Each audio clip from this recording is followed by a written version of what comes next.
We now welcome on Mike Renner, lead draft analyst for this little publication called Pro Football Focus. You may have heard of it. Mike, how's it going? 2 weeks before the draft, are you getting any sleep or anything? It's going great. It was going better last time I saw you when we were out at Catch slamming down margaritas, but not quite the same vibe here right now. I'm knee deep in this draft guide trying to get it done here. Super Bowl week, it's some work, a lot of play, but I miss it. That was a good time, and of course, how was Reds opening day too? Oh, Reds opening day was popping down here. I didn't realize it until I moved to Cincinnati how big a deal it is. Like every other city in America, it's like opening day, cool, it's an event, you go, but like the whole city shuts down. There's a parade here in Cincinnati, so the whole streets were filled with people down where I live. It was a good time. I love that. For people who don't know, you're the lead draft analyst. Talk to me about what that process of getting up to this point right before the draft looks like. So there's a draft last year. You've got spring ball, training camp, college season, NFL season, and then the pre-draft process. What does that look like for you and your job? Yeah, so the top prospects, obviously you follow throughout the process, but I've actually been evaluating since about a week after last year's draft.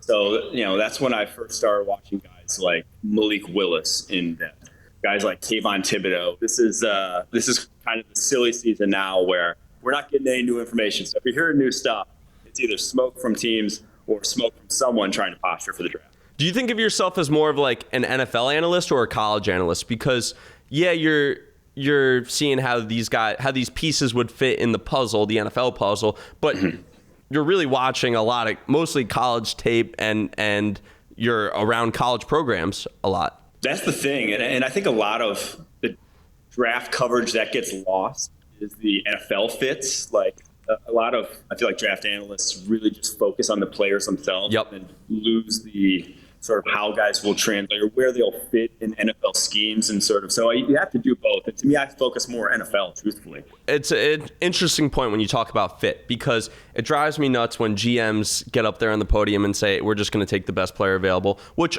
is true, of course, but also the average lifespan of a GM at an organization is only a couple years, so they have to put an emphasis on fit.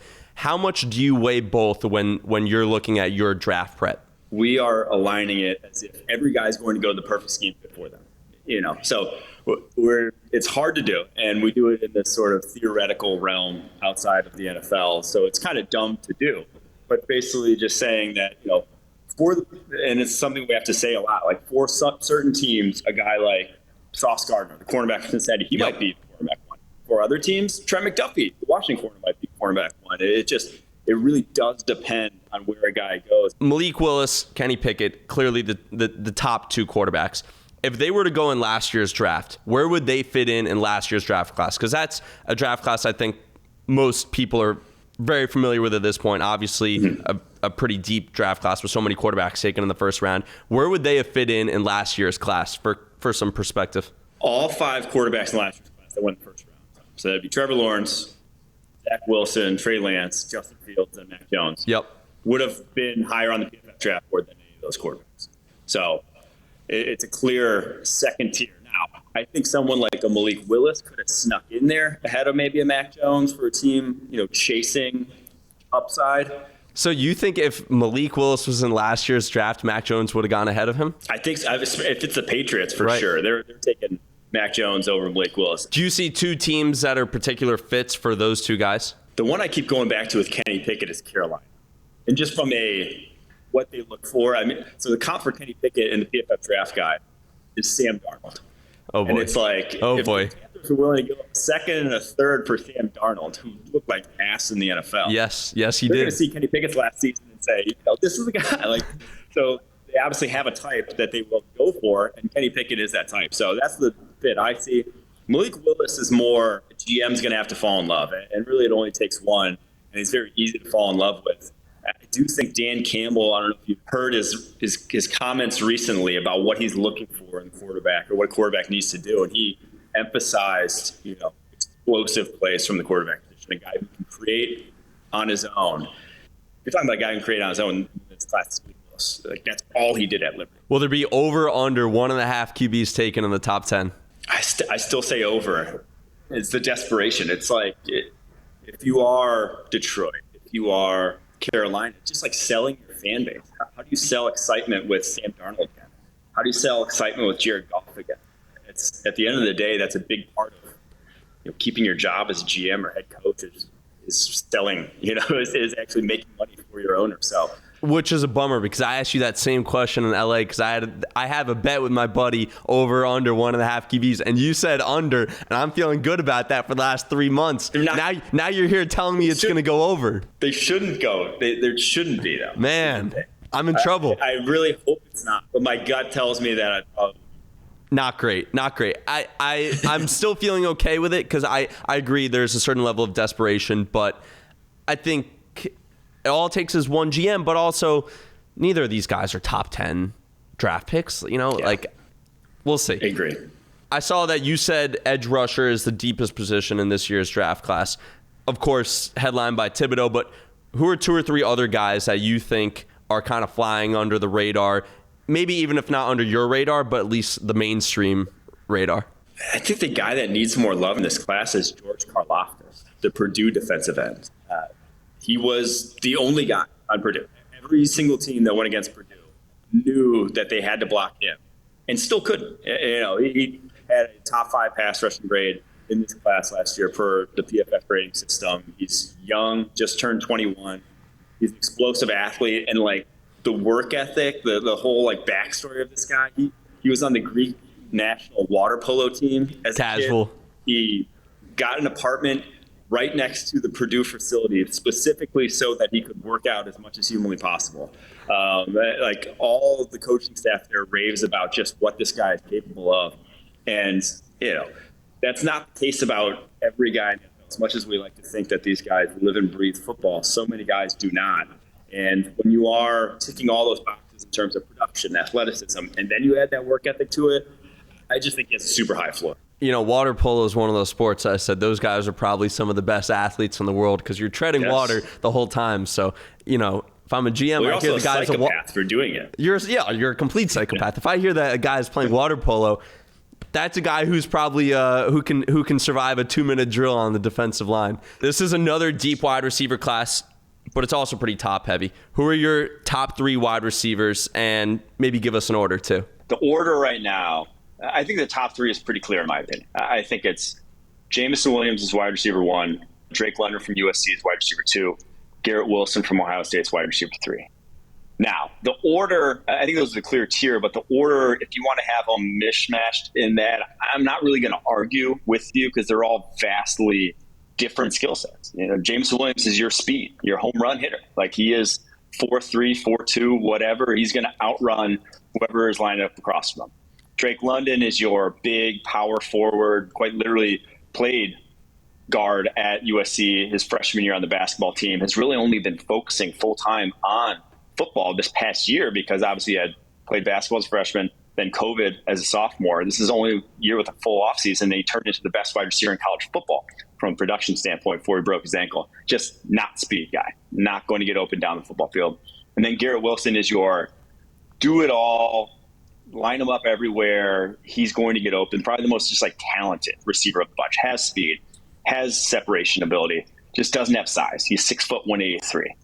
He needs to be protected at the line of scrimmage, needs to get free releases. But once he gets a free release, he's dynamite and probably the best of those bunch with the ball in his hand. So, like I said, however you want to order him, I'm fine with. But I think Jameson, he's going to be fast at the NFL level still. Drake London, his ball skills are going to translate. And then Garrett, is going to get open, but I just do worry about him against press coverage.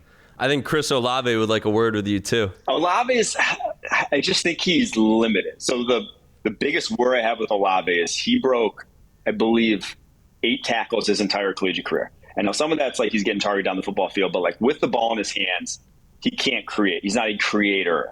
He is a Calvin Ridley more than he is a Julio Jones. And that's fine. Calvin Ridley, obviously, before he decided to watch your show and start betting on parlays, he was a top probably 25 NFL receiver in the NFL and was, a perennial 1,000-yard type of guy.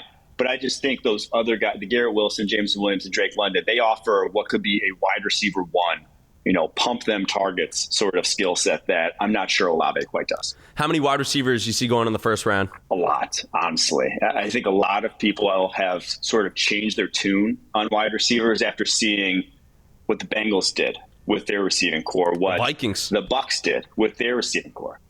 And just, like how much that's transformed these offenses around the NFL of having these playmakers that I think it's an arms race.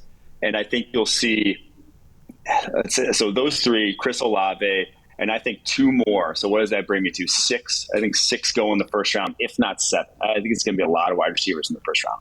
If there are 7 wide receivers in the first round, that would be insane. That would really be insane. I think those 4, Olave, I think you get Treylon Burks as well. I think Sky Moore goes as well. And I think you could get George Pickens or Christian Watkins, one of those 2 sneak in the first as well. It would be crazy. It sounds like Hutchinson's going number 1.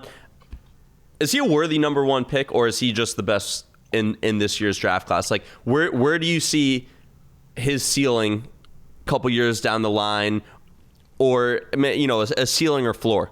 I think, truthfully, he's got the highest ceiling in this draft class, making him like why I would say he's number 1 overall pick. Now, in the pantheon of number 1 overall picks, he's probably better than like an Eric Fisher, who was the number 1 overall pick in 2013, but I don't think he's as good as like a Myles Garrett. So falls somewhere in between that. Obviously, a low end. Obviously, when it's not a quarterback, it's always you just gave yourself a nice window there. Like, there's not that guy. Yeah. Well, Eric Fisher's about as bad as a guy that's number 1 overall pick. So he's still incredibly. I think he's gotten underrated for how physically talented this guy is. He's 6'7", 265. He had the 6th best weight adjusted 3-cone ever, regardless of position. Like, he ran the same 3-cone as Von Miller did. So that is your ability to turn and get to the quarterback as defensive end. That's like what you want. So I think he's getting underrated in that regard. Like, this guy, to me, is very much like the Bosa's coming out, where he's so developed, so technically sound that he could be a year 1 Pro Bowler. I want to throw a couple names out. You just rapid fire tell me a team that you think would be a good fit for them, where you could see them going. Let's do it. Thibodeau. Jets. New York Jets. That's what Robert Saleh's whole thing. Defensive line, pass rushers. He's there. Yep. Charles Cross, offensive tackle.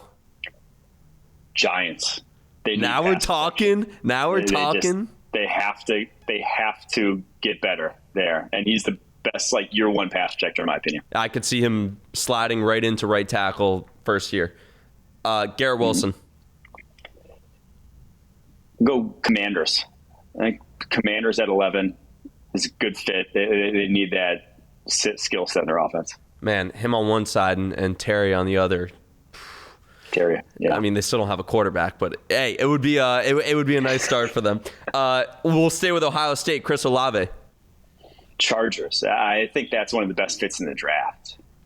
Ooh. They have 2 4-6 type of wide receivers in Keenan Allen, Mike Williams. They just don't have the vertical threat, and that's kind of what I just described. Olave's that complementary piece that is perfect in that role. Sauce Gardner. Falcons, to me, is great. Falcons are Jets, but him across from A.J. Terrell is just – that's too perfect. Those are 2 long, shutdown outside corners that you can do a lot with. The idea of the Falcons investing in their defense just doesn't sound right to me, but I agree with you. That would be nice having one on one side, the other on the other. Kenneth Walker. I'll say the Dolphins. I think Miami would be a great fit for him. Just that offense would be dynamic as hell at that point. Yeah, absolutely. Is he definitely a first-round pick in your mind? No, I don't think any of these running backs go in the first round, truthfully. Okay. But I don't think they are, evaluation-wise, in my opinion, they are both Breece Hall and Kenneth Walker are better prospects than Najee Harris was coming out. Okay. So I think these are damn good running backs. It's just I think this class is a little deeper that you won't see them sneak in the first round. You know I'm a huge Giants fan. We've talked about this. I was grilling you when we were in LA. If you were the GM of the Giants, you have the 5th and 7th picks. What would you do? Obviously, offensive line, huge concern. Pass rush, huge concern. What would you do? Who are some guys that you would look at? Yeah, dream scenario is something like Charles Cross, Kayvon Thibodeau. I don't think Thibodeau makes it there, but offensive tackle and pass rusher. Probably two highest paid positions after quarterback. You're in a disastrous cap situation, so you need to save money. So hitting on positions that are highly paid saves you from a cap perspective. So someone like, if Trayvon Walker's still on the board, Charles Cross, Trayvon Walker would be a home run or something. Or a lot of the edges in this class are good. So there's a lot of names that I could see slotting in there at number 7 that I'd be happy with. Wait, I'm sorry. Do you think Thibodeau lasts till 5, or you're unsure if he lasts to 7? I'm unsure if he lasts till 7. Like I said, I think 5's got to be OT. Got it. You I got to agree. go offensive tackle first, and then I don't think the Panthers are drafting Thibodeau. They have Brian Burns. They just drafted Yetur Gross-Matos. A couple rounds. They'd go elsewhere. So I think you can wait on the edge rusher until 7. 5 years from now, who are the 3 best players in this year's draft? That's a great question. I'll say Aiden Hutchinson, Derek Stingley Jr. Okay. And I'll say Kenneth Walker. I just think he's insanely talented running back. That, would throw in positional value out, whatever. I just think for him at the running back position, he's going to be. He didn't run behind a good offensive line to Michigan State. That Michigan game, it was about as good a tape you'll see from a collegiate running back because he did it all. It was all on his back, and he did it. So I'm excited to see where he lands because I think he could be very good. If you're the commissioner and you spend all your watching tape, and then all of a sudden you have the pre-draft process, you have the combine, you have pro days, is there one thing you would change about the pre-draft process? I would shorten it. Give me a bigger offseason. Move the draft up, compress it, get it over with, and let me go. Because it just gets dragged out too long, man. I mean, it's all been said already. All the takes have been had. If you haven't done your due diligence at this point, it's too late. So make it tighter. Give me 3 months, 4 months off season. Are you sure you're not just trying to start your summer a little early over there, or? That's exactly what I'm trying to do. In fact. I know when they do it, they're going to make the draft later. If anything, they're trying to make more money. So that's not what I'm interested in. No, I'm interested in the offseason. Actually, last question. What are your expectations for having the draft in Vegas? Oof. I expect FOMO from myself. I fucking wish I was. Are you not going to be there? No, we're doing our show from our office. So sadly, going to be in Cincinnati, Ohio. Wow. Hey, I'll send you I'll send you a selfie from out there. Yeah, I'll be following it. I'll be living vicariously through you. Hey, Mike, I appreciate you coming on. Thanks, man. For sure, man. Thanks for having me. Talk soon.